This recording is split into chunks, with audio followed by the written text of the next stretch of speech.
Ассалаумағалейкум армағазақ каналымызға қош келдіңіз. Ұлттық қор балаларға жобасы аясында әр балаға 1,5 миллион теңге береді. Бұл шындыққа жанаса ма?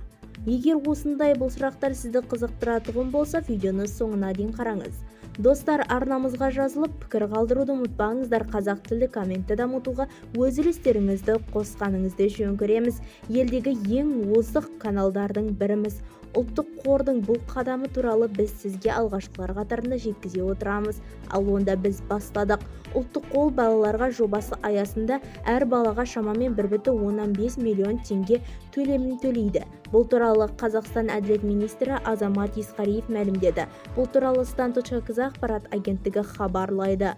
Ол балаларға 18 жасқа толғаннан кейін төлем ала алатынын еске салды.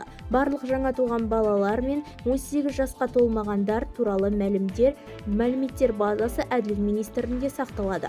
Жалпы 18 жасқа дейін ұлттық қордан әр балаға 1,5 миллион теңге төленеді деп болды.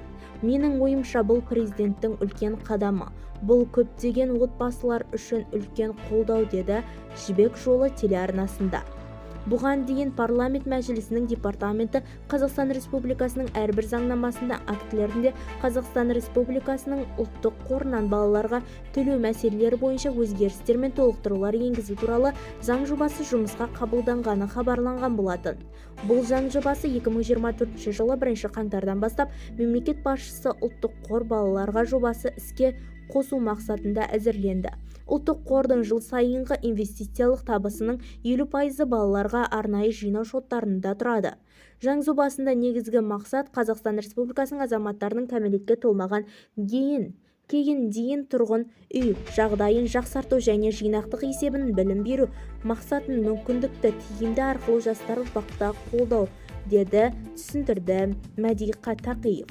Мәжіліс жалпы отырысында сонымен қатар оның айтуынша мемлекет қайтарылған активтердің жинақтау және басқару мәселелері бойынша арнайы мемлекеттік қор менен басқару компаниялары құрамында болады.